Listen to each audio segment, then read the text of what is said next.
Hi hello. नवीन असाल तर like करा, आपल्या चॅनलला सबस्क्राईब करा आणि शेअर तर नक्की करा आणि बेल आयकॉन नक्की दाबा, म्हणजे आपल्या चॅनलच्या व्हिडिओचे अपडेट्स मला वेळोवेळी मिळत जातील. आणि यापूर्वीचे सर्व भाग प्लेलिस्टमध्ये उपलब्ध आहेत, कृपया ते पाहण्यासाठी आपल्या चॅनल नक्की भेट द्या. तर सर्वांना नमस्कार. रॉयल शेतकरी भाग 149. मराठी कथा. पुण्याच्या गजबजलेल्या आणि धावपळीच्या आयुष्यात कुणाल परतला खरा, पण त्याचं मन मात्र वाड्यावरच्या त्या अथांग शांततेत आणि विहिरीच्या काठावर रेंगाळत राहिलं होतं. शहरातल्या लॅपटॉपवरच्या स्क्रीनवर धावणाऱ्या कोडिंगच्या लाईनमध्ये त्याला आता कोड्स नाही तर आकांक्षाने बुद्धिबळाच्या पाटावर चालवली ती उंटाची तिरकी चाल दिसत होती. पुण्याला येऊन 3 दिवस झाले होते. कुणाल ऑफिसच्या एका मोठ्या प्रोजेक्टच्या मीटिंग मध्ये बसला होता. समोर क्लायंट इंग्रजीत प्रेझेंटेशन देत होते, पण कुणालचं लक्ष पार उडालं होतं. त्याच्या मनात सारखे तेच शब्द गुंजत होते. शहराच्या साहेबाला गावात येऊन मातीची भाषा शिकायला जन्म घ्यावा लागेल म्हणून. आणि हे शब्द आकांक्षाचे होते. पुण्याला येऊन 3 दिवस झाले होते. कुणाल ऑफिसच्या एका मोठ्या प्रोजेक्टच्या मीटिंग मध्ये बसला होता. समोर क्लायंट इंग्रजीत प्रेझेंटेशन देत होते, पण कुणालचं लक्ष पार उडालं होतं. त्याच्या कानात सारखे तेच आवाज गुंजत होते. आणि शहराच्या साहेबाला गावात येऊन मातीची भाषा शिकायला जन्म घ्यावा लागेल. मीटिंग संपल्यावर त्याचा मित्र समीरने त्याच्या खांद्यावर हात ठेवला आणि म्हणाला, "काय रे कुणाल, कुठे हरवलास? पुण्यात असूनही तुझं नेटवर्क कुठल्या तरी ग्रामीण भागात रोमिंगवर असल्यासारखं वाटतंय." आणि कुणाल फक्त हसला आणि काहीच न बोलता केबिन मध्ये निघून गेला. त्याने फोन उचलला आणि प्रियाचा नंबर डायल केला, पण लगेच कट केला. मी स्वतःहून विचारलं तर प्रिया सगळ्यांना, म्हणजे ताई सगळ्यांना सांगेल या भीतीने त्याचा युगो आडवा आला होता. रात्री पुण्यात अचानक पाऊस सुरू झाला. खिडकी बाहेर पडणाऱ्या पावसाच्या थेंबाकडे बघताना कुणालला आठवला तो वाड्यावरचा उकाडा, ती गेलेली लाईट आणि आठवली आकांक्षा. त्या दिवशी ती जशी निर्भीड झाली होती ते आठवलं. आणि अचानक समोर आलेल्या सापासमोर वाघासारखी उभी राहिलेली ती गावरान कळी. कुणालने नकळत स्वतःच्या हाताकडे पाहिलं, जिथे आकांक्षाने खणखणीत टाळी दिली होती. त्याच्या ओठांवर एक गोड हसू उमटलं. त्याला कळून चुकलं होतं की तो आकांक्षाच्या प्रेमात पूर्ण बुडाला आहे. इकडे कुणाल तिच्या विचारात वेडा होत असतानाच एक दिवस अचानक त्याच्या इंस्टाग्रामवर नोटिफिकेशन आली. Akshara starting following you. कुणालने दचकून फोन पाहिला. तिचं प्रोफाईल ओपन केलं तर त्याला मोठा धक्काच बसला. आकांक्षाचं प्रोफाईल प्रायव्हेट नव्हतं. तिचे तिथे नऊवारीत साडीतले ट्रेकिंगचे फोटो होते, तर काही फोटो स्पर्धा परीक्षेच्या पुस्तकांबरोबर अभ्यास करतानाचे होते. एका व्हिडिओमध्ये ती गावाकडच्या मुलांना, म्हणजे लहान मुलांना कम्प्युटर शिकवत होती. तिचं त्या फोटोच्या कॅप्शन मध्ये अगदी शुद्ध आणि दर्जेदार इंग्रजी होती. कुणाल थक्क झाला. ज्या मुलीला तो शहरात ऍडजस्ट न करणारी समजत होता, ती आधीपासूनच डिजिटल युगातील स्मार्ट गावरान कळी होती. कुणालने स्वतःच्या कपाळावर हात बडवून घेतला आणि म्हणाला, "बापरे कुणाल, तू कोणत्या दुनियेत जगत आहेस? ती तुझ्यापेक्षा कितीतरी पटीने पुढे आहे." आता त्याला राहायला सायलेला अहंकारही पूर्ण विरघळला होता. त्याने लगेच तिला फॉलोबॅक केलं. आता कुणालला राहाविनाच थेट होकार कसा द्यावा या विचारात असतानाच त्याला एक नामी युक्ती सुचली. तो बाजारात गेला आणि त्याने एक अतिशय सुंदर चंदनाच्या लाकडांवर नक्षीकाम केलेलं लक्झरी चेस सेट खरेदी केला. त्याने त्या चेस बोर्डवर राजा आणि उंटाची विशिष्ट चाल मांडली. तंतोतंत तीच चाल जी आकांक्षाने वाड्यावर खेळली होती, ज्याने आबासाहेबांना शह आणि मात दिली होती. कुणालने त्या चेस बोर्डवर एक छोटी सुलेखनात लिहिलेली चिठ्ठी ठेवली. "जिनियस आकांक्षा, वाड्यावरच्या त्या बुद्धिबळाच्या पटावर तू फक्त आबासाहेबांच्या राजाला मात दिली नव्हतीस, तर या शहरातल्या साहेबांच्या अहंकारालाही चेकमेट केलं होतं. तुझ्या त्या एका टाळीने माझं मन आधीच जिंकलं होतं, पण पुण्याला आल्यावर समजले की माझं हृदय तू वाड्यावरच ठेवून घेतलंस आहेस म्हणून. गावची मातीची भाषा शिकायला मला कदाचित वेळ लागेल, पण तुझा हात हातात घेऊन ती भाषा शिकण्याची माझी पूर्ण तयारी आहे. या शहरी साहेबांचा तुझ्या गावरान प्रेमाला होकार आहे. तुझा कुणाल." कुणालने तो चेस सेट एका सुंदर गिफ्ट पॅकमध्ये पॅक केला आणि कुरिअरने थेट वाड्यावरच्या पत्त्यावर पाठवून दिला. कारण मामा मामीच्या घरचा पत्ता तर त्याच्याकडे नव्हता, होता तो फक्त प्रियताईच्या घरचा. मग त्याने हीच युक्ती केली. पण आता चेस सेट घरी आला तेव्हा आकांक्षा वाड्यावरच होती. तसंही आईसाहेबांनी तिला ठेवून घेतलं होतं. आणि 2 दिवसांनी वाड्यावर तो कुरिअरचा बॉक्स पोहोचला. शिवमने बॉक्स घेतला. प्रिया, आबासाहेब, आकांक्षा तो सगळ्यांसमोर उघडला आणि आतला तो सुंदर चंदनाचा चेस बोर्ड पाहून सगळे अवाक झाले. आकांक्षेने जेव्हा ती चिठ्ठी हातात घेतली तेव्हा आणि वाचली तेव्हा तिच्या गालावरची खळी अगदी गडद झाली होती. लाजेने तिने आपला चेहरा दोन्ही हाताने लपवला. शिवमने चिठ्ठी हिसकावून मोठ्याने वाचली आणि वाड्याच्या अंगणात एकच हशा पिकला. आबासाहेब मिशीवर हात फिरवत ओरडले, शह आणि मात. अखेर आपल्या गावरानकडे पुण्याच्या साहेबाला जिंकलंच तर. शिवमने प्रियाने लगेच कुणालला व्हिडिओ कॉल केला. कुणालने फोन उचलला तेव्हा संपूर्ण वाडा स्क्रीनवर हसत उभा होता. अगदी पाठीमागे आकांक्षा सुद्धा त्याला लाजताना दिसत होती. शिवम फोनवर म्हणाला, काय कुणाल, मग शेवटी गावची माती ओढून आणलीच की नाही? मग आता लग्नाचा मुहूर्त कधी काढायचा ते बोला. कुणालने स्क्रीनवरच्या आकांक्षेकडे पाहिलं आणि हसून म्हणला, बघू दाजी पुढे. त्याआधी मला थोडा वेळ हवा आहे. व्हिडिओ कॉलवर शिवमच्या लग्नाच्या गुगलीवर कुणालने हसून आकांक्षेकडे पाहिलं होतं.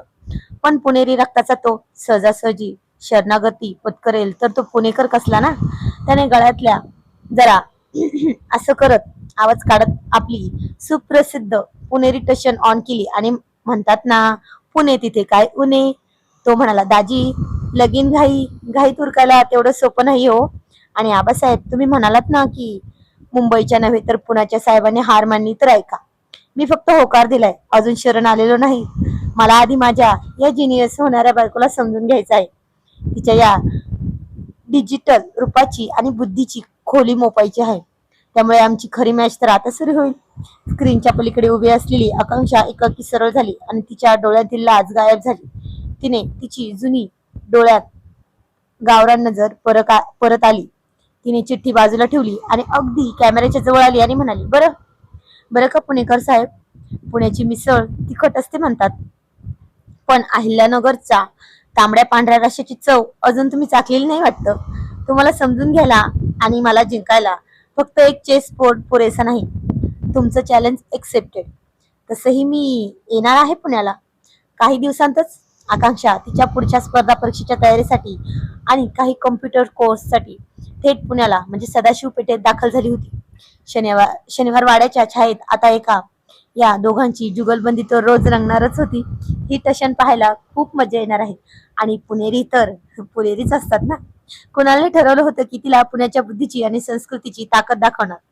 पण पुणेरी जे डावपेच असतात ते तिला अजून माहित नाही असं त्याला वाटलं. तर आकांक्षाने ठरवलं होतं की आपल्या गावरान आत्मविश्वासाने या पुणेरी साहेबांची विकेट तर घेणारच होती. एकदा शनिवार पेठेतल्या त्या कॅफेत दोघं समोरासमोर बसले होते. कुणालने मोठ्या दिमाखात तिच्यासमोर लॅपटॉप ठेवला आणि म्हणाला, हे बघ आकांक्षा, तू इंस्टाग्रामवर छान इंग्रजी लिहितेस, पोरांना कॉम्प्युटर शिकवतेस, ते ठीक आहे, पण हे माझं कोडिंगचं जग आहे ना, यात लॉजिक लागतं. तुझी उंटाची तिरकी चाली ते चालणार नाही. आकांक्षाने हलकसं हसून लॅपटॉप स्वतःकडे ओढला. तिने तिचे डोळे स्क्रीनवर रोखले आणि अवघ्या 10 मिनिटातच कुणालच्या त्या अवघड कोडमधील एका लॉजिकल एरर शोधून काढली, जी कुणाल 2 दिवसापासून सोडवू शकला नव्हता. ती लॅपटॉप बंद करत म्हणली, सांगितलं होतं ना साहेब, शेतात पाण्याचा पाट कुठे वळवायचा याचं जे लॉजिक असतं ना, तेच कम्प्युटरच्या वायर्स मध्ये असतं. तुम्ही फक्त कोड लिहिता आणि आम्ही मातीत ते आयुष्य जगतो. आता सांगा, लॉजिक कुणाचं भारी आहे? कुणाल तोंड उघडून बघतच राहिला तिच्याकडे. त्याचा पुणेरी इगो पुन्हा एकदा सुखावलाही होता आणि घायाळही झाला होता. आकांक्षा पुण्यात आल्यावर पूर्णपणे बदलली नव्हती. तिने स्वतःचा साधेपणा आणि मॉडर्न विचार यांचे एक सुंदर फ्युजन केलं होतं. एक दिवस कुणाल तिला घेऊन SP रोडच्या एका मोठ्या बुक स्टोअर मध्ये गेला. तिथे काही इंग्रजी विचारवंतांच्या पुस्तकांवर चर्चा सुरू होती. कुणालला वाटलं की इथे आकांक्षा थोडी अवघड आहे. त्याने मुद्दाम एका अवघड फिलॉसॉफीच्या पुस्तकाचा संदर्भ काढला आणि म्हणाला, आकांक्षा, पुण्यात जगण्यासाठी फक्त स्पर्धा परीक्षा नाही तर हे जागतिक विचारही ठाऊक असावे लागतात. आकांक्षा तिथे थांबलेल्या वक्त्यांकडे गेली. तिने अतिशय अस्मिलित इंग्रजी पण आपल्या अस्सल गावरान उदाहरणासह जोड देत त्या जागतिक थिअरीला तुकाराम महाराजांच्या अभंगाशी जोडून दाखवून दिलं आणि झालं. तिथे जमलेल्या सगळ्या पुणेरी विद्वानांनी आकांक्षासाठी कडक टाळ्या वाजवल्या. तर बुक स्टोअरच्या बाहेर आल्यावर कुणालने हात जोडले आणि म्हणाला, बाईसाहेब साष्टांग नमस्कार. पुण्यात येऊन पुणेकरांच्याच कट्ट्यावर कसं हरवायचं हे तुमच्याकडून शिकावं लागतंय मला वाटतं. आकांक्षाने त्याच्याकडे पाहून गोड हसली आणि म्हणाली, कुणाल, मी आधीच म्हणाले होते ना, मातीची भाषा शिकायला जन्म घ्यावा लागतो, पण मन जिंकायला फक्त एक प्रामाणिक प्रयत्न पुरेसा असतो.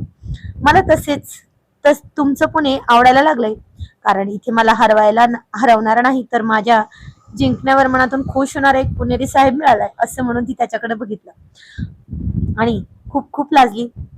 कुणाला आता समजलं होतं की आकांक्षाला समजून घेण्यासाठी वेळ नको होता, तर तिच्या या अथांग रूपाला स्वतःला हरवून घेण्यासाठी वेळ हवा होता. ती जितकी गावातल्या मातीशी जोडलेली होती, तितकीच ती आभाळातला गवसणी घालण्याची ताकद ठेवणारी स्मार्ट मुलगी होती. असंच असतं, शहरातल्या मुलांना गावाकडच्या मुली सहजासहजी मिळत नाहीत, पण मिळाल्या तर अशा स्मार्टच मिळतात.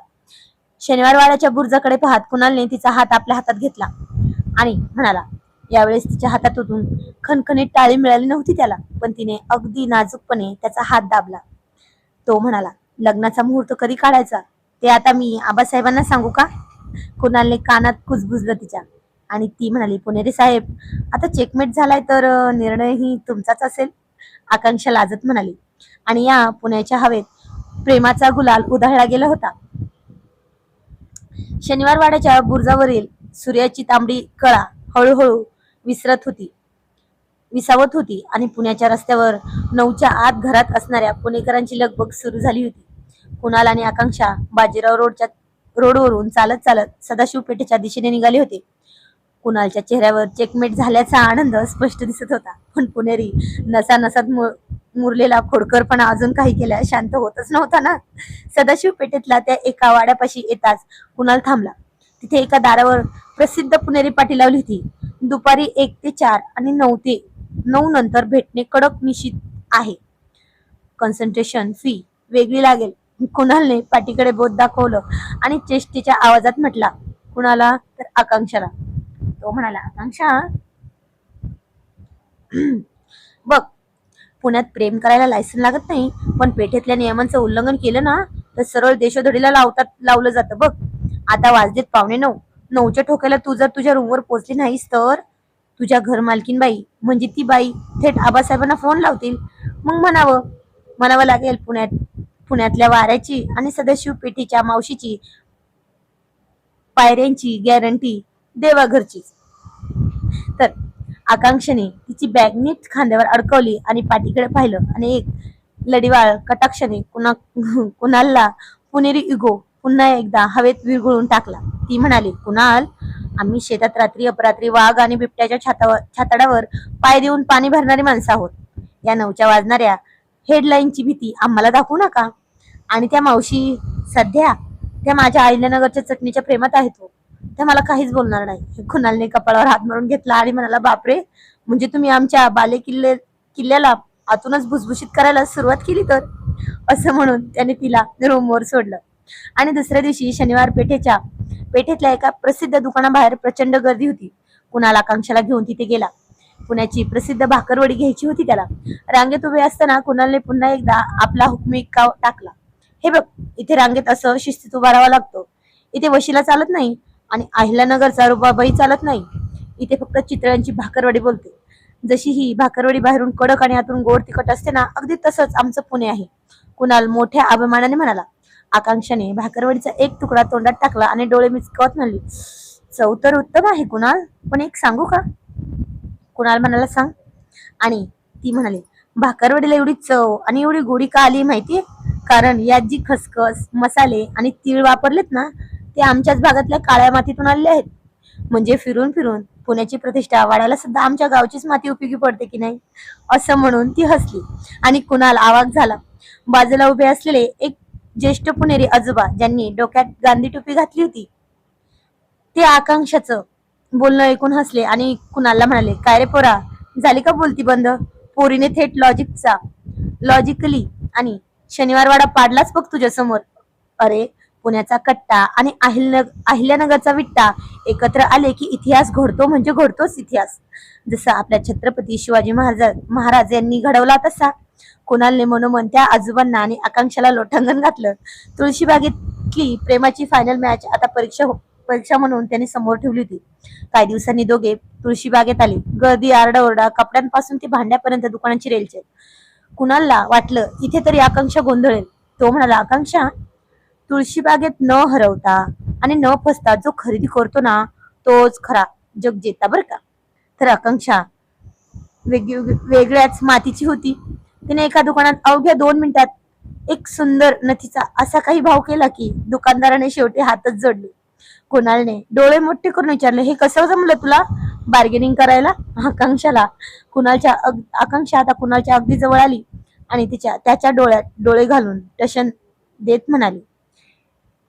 एक अथांग जिव्हाळा होता त्या टशन मध्ये. ती नथ आपल्या नाकाजवळ धरत म्हणली, कुणाल, पुण्यातल्या या गर्दीत शनिवार वाड्याच्या कट्ट्यावर आणि SP रोडच्या पुस्तकांमध्ये मी गोष्ट शिकली. पुणेकर बाहेरून किती पाटीसारखे कडक असले ना, तरी आतून दगडी शेटच्या हलवाईसारखे मऊ आहेत. मला तुळशीबागेतली खरेदी जिंकायचीच नव्हती. मला तर पुण्याच्या साहेबांचं मन जिंकायचं होतं, जे मी कधीच जिंकले. कुणालने तिच्या नाकात ती नथ हळूच सरकवली. तिचा तो साधेपणा आणि नाकावरची नथ पाहून कुणालचं पुणेरी काळीच पुरतं घायल झालं होतं. त्याने तिचा हात हातात घेतला आणि म्हणाला, आकांक्षा, आता पुढची स्पर्धा परीक्षा आणि कोडिंगचे कोर्सेस खुशाल कर. कारण या पुणेरी साहेबांच्या आयुष्यातला सॉफ्टवेअर कोड तू कायमचा हॅक केला आहेस. आता आबासाहेबांना थेट लग्नाची पत्रिका पाठवतो. कारण पुणेकरांनी एकदा दिलेला शब्द आणि धरलेला हात कधीच सुटत नाही. सदाशिव पेठेतला त्या संध्याकाळी घंटानादाच्या सुरात एका नव्या कथेची सुरुवात झाली होती, जिथे पुणेरी थाट अहिल्यानगरच्या स्वाभिमानासमोर नतमस्तक झाला होता. तर आजचा भाग कसा वाटला ते कमेंट मध्ये नक्की सांगायचं आहे. तर जाणून घेऊया पुढील कहाणी पुढील भागामध्ये. तोपर्यंत धन्यवाद आणि थँक्यू फॉर वॉचिंग.